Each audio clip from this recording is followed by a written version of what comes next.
Hiya guys, how you doing? I'm sheltering in the car this Friday because it's wild outside there. They're training in these 40, 50 mile per hour winds. They are training through the eye of a storm, and I suppose there's been storm clouds sort of circulating around the club this week with regards to the Sandro Tonali betting situation. And as you could imagine, this morning's news conference was dominated largely by questions posed to the manager Eddie Howe about Sandro Tonali. Pretty much sort of the entire press conference was attributed to that. So what I'm going to do, there was a good couple of dozen questions asked to the manager. So what I'm going to do here is I'm going to break it down into what I thought were sort of the five key parts, and just talk around them a little bit and see where this takes us next. Because without doubt, it's been a big week here on Tyneside. It's been a really big story. It's led the front pages over in Italy. It's led the back pages here. We've been leading it every hour on Sky Sports News for the last couple of days, and it looks as though Sandro Tonali is going to receive a lengthy ban as a result of his involvement in illegal betting over in Italy, and with that comes a big story. And I think Eddie Howe realised that this morning. He was ready and prepared for the answers, and before we get into it, what I'm going to say is he answered the questions very, very well. He did exactly what you would expect of a top level manager, a top person really. The way he backed Sandro Tonali as a person who, it sounds like he's probably made a mistake and wants to make up for it. And what you need in that moment is you need someone to protect you and look after you. And I think that's exactly what Eddie Howe's done. But as I say, there were lots of different segments to the press conference this morning, and I am going to get into that. But I just want to say it's been 2 years almost since Eddie Howe took over, and largely every press conference has been positive questions, very light-hearted. I can probably count on one hand the amount of questions he's been asked over the last 2 years that have had maybe a negative twist to it. But today, obviously, it was it's a delicate story. It's a story that's emotional for a lot of people. That a lot of people have got themselves into difficult situations on a mental health aspect as a result of having gambling addictions, and it's not an easy topic to speak about. And I thought Eddie Howe did it perfectly this morning. So let's get into it just now. As I say, I've broken it down to five key parts, and here we go. So number one was the first question of the day, and the question that I suppose everyone's been asking these last couple of days, and it is, will Sandro Tonali play on Saturday? Will he play tomorrow against Crystal Palace? And I've been kind of speculating this week, saying he's probably going to have a lot hanging over his head, and it could potentially be difficult for him to play with that there in the background. But Eddie was very clear in what he said. He said Sandro, he's trained with us twice this week. Yes, it's been punctuated with his trip to Italy for the hearing, but he says he's trained really well, and he's very much available for us and available for selection. He said, look, of course he's had a difficult couple of weeks and he's been dealing with a lot. He said, but from what I can see, he's handling himself really well. He's handling himself well on the training pitch, and he goes, all I can do with all of this is I can give him the support that I can, but I bring it back to football at the end of the day. And if he's trained well out there and he looks like his head's in the right place and he's committing to training, then I'm going to consider him for selection. So it sounds he did caveat it at the end by saying, look, I've got a decision on my hands. It's definitely a big decision, but I'll always bring it back to football, and says that the twice he's seen him so far this week, he's trained well. And maybe Eddie will look at it and think that perhaps he needs a distraction away from, maybe Sandro needs a distraction away from all this that's bubbling in the background. The fact he's on the front pages of the papers in Italy, the fact he's all over the media here, he maybe needs a bit of a distraction, and maybe if he goes out onto the pitch he might get that love from the supporters that he needs in what is a very difficult time. So looking at it now, some people might say it's not the right thing to do to play him, given the fact he's admitted to gambling on matches he's played in, given the fact his agent has revealed that he's got a gambling addiction. But maybe in this moment when Newcastle can still play him because there's no ban being handed his way, maybe it's a moment that he can get that love and it can maybe show him what people feel about Sandro Tonali ahead of a potential lengthy ban, and that might be just something he can sort of work towards and remember before his return to football, whenever that may be. I mean, listen, it might even be the case it might be a couple of weeks until we get a resolution on this. I think it'll be the next few days from what I'm hearing from sources in Italy, but look, I don't think there's a definitive. It could easily roll on a couple of weeks or longer, so we could see Tonali a few more times before he's banned. My feeling is that this is probably the last time that we will see him if he does play, but I think some managers would probably pull their player out in this situation, but Eddie Howe obviously feels that his player's in a strong enough position to play, and he's been training well, and listen, it might be the best thing for him. So according to Eddie Howe, Sandro Tonali fit and available for selection tomorrow. Let's see what he decides to do, but obviously he's light in midfield, so he needs all the help he can get in there. Okay, second point from the press conference this morning was, I think, the emotional side of things that Eddie Howe touched on a number of times throughout the press conference, which lasted over half an hour. And I'm going to read you out this quote. This was one of the first things he said in this press conference today. He said, "It was emotional when I saw Sandro for the first time since learning the news." He said he's a young lad in a difficult moment. When you see things behind the arena, and I think what he means by that is behind the scenes, not just from us guys in the media or you guys as supporters.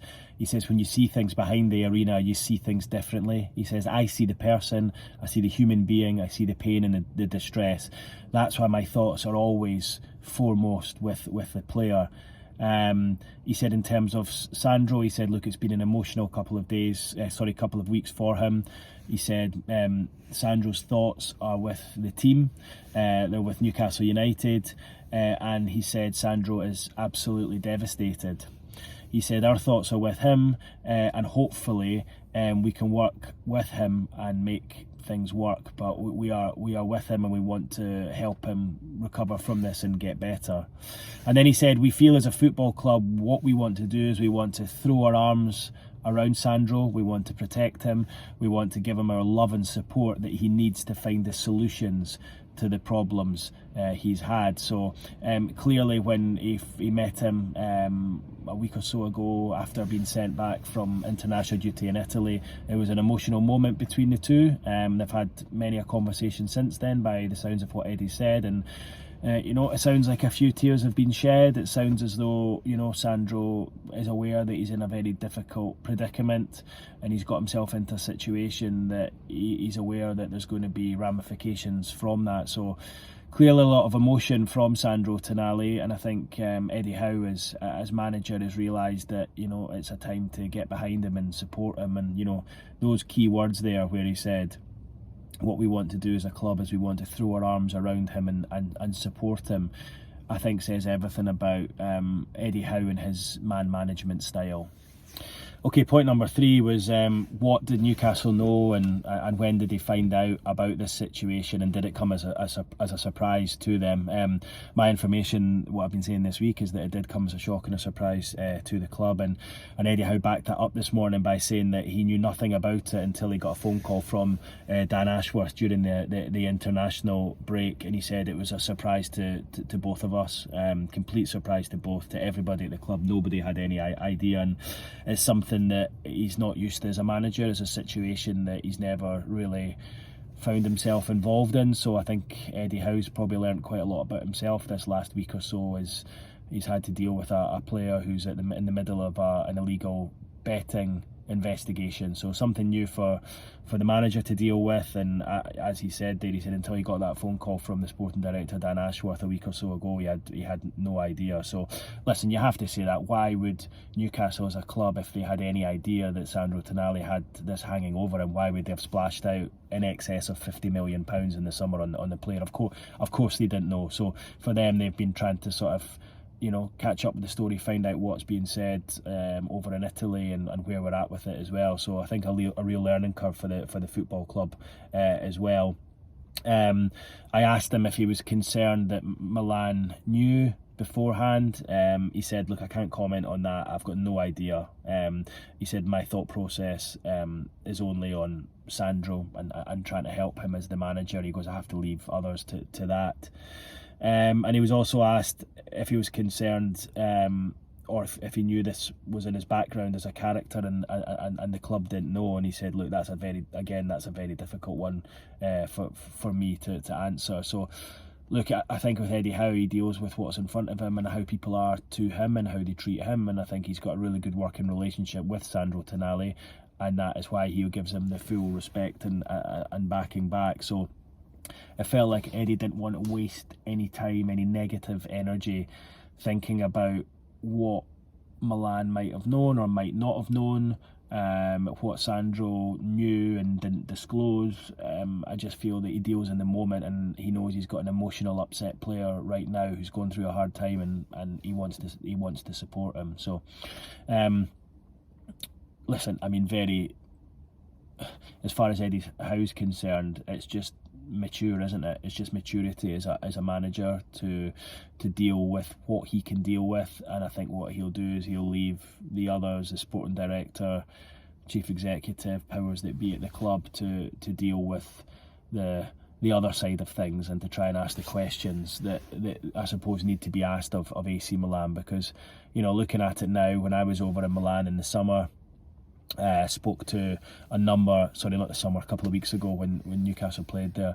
I spoke to a couple of the Italian journalists, and they made it clear that AC Milan didn't so much push Sandro out the door, but they were keen for the transfer to happen. Like I got the impression the way they were talking that they wanted it to happen financially, but perhaps it was for other reasons, and we don't know. But again, how will we ever know that? So, you know, people can put 2 and 2 together and come up with 5. They can come up with 4 and get it right. But listen, it obviously doesn't look good, but we don't know what the truth is. So I think Eddie Howe just being as sort of sensible and as mature as he always is, and just dealing with what's in front of him, and that is, as I say, a player who needs some help at the moment. So yeah, it came as a total shock to Newcastle last week, and they're just trying to get their heads around it and deal with it on a day-to-day basis.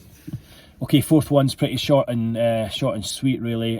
He was asked about legal action. He said, look, will the club be taking legal action against this? Will they look into potentially taking legal action again? He said, look, I'm sure the club will do what they need to do, but I don't know that yet. So I think it's just all very early. I think there'll be a lot of questions that need asked first. There'll be a lot of investigating.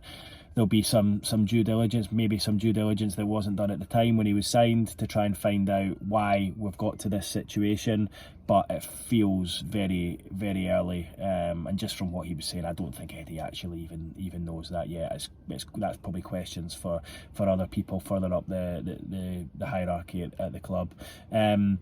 But obviously, as I said, he said it came as a shock, and what he did say is he reckons Sandro, despite this and despite the lengthy ban that looks like it's set to come his way, he reckons that he will have a long future at the club, and he's determined to make sure that Sandro becomes an idol for the supporters, and he wants this to be his home. So, you know, I think some people looking at it now and thinking, well, Tonali's going to be back there next season on loan or whatever, but he's confident that Sandro Tonali is going to be a Newcastle United player for a long time to come.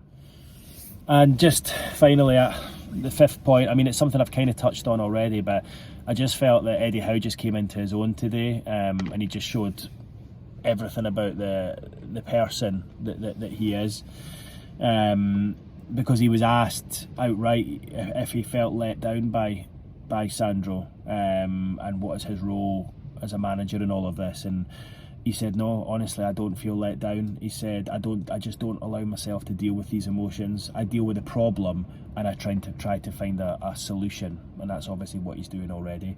He said, you can't live footballers' lives for them. That's impossible. He said, but in my role, I want to be someone they can talk to in their time of need. I want them to come to me and speak to me, and they'll get my total impartiality and trust. He goes, then we can navigate through problems together. It was almost like a parent talking about their child had they done something wrong, and I think it's that sort of man management, that sort of closeness with his players has got Eddie Howe to where he is, and I think that is one of the main reasons as to why Newcastle have done so brilliantly well since this takeover, because they've put a man in charge of the football club who is understands that human beings make mistakes, and understands that people need an arm around their shoulder, and, you know, isn't castigating anyone for making a mistake here or there. So I thought that phrase from him really just summed it up. You know, just saying that I want them to come to me. They'll get my total impartiality and trust. If they're honest with me, we can then navigate through problems together. And I think that just summed up him as a manager and a person and the situation right now. And listen, you have to say, if you're Sandro Tonali, you're a lucky lad that you've got a manager in Eddie Howe who is publicly and privately backing you in the way he is right now, given everything that's going on in the background. So yeah, so that were the sort of 5 takeaways for me from that press conference today. A little bit more of a sensitive press conference than normal. As I say, it's largely been positive questions in the last 2 years, but you know, that's what football management is about. You get moments like this and you have to manage it as well as you can, and Eddie Howe, I feel today, did an impeccable job at his press conference. One last thing is the team news ahead of tomorrow. It sounds as though Alexander Isak's race against time to be fit. Eddie says he's not trained at all these last 2 weeks, so you'd have to say it sounds unlikely. However, knowing Eddie, that probably means he'll be starting up front.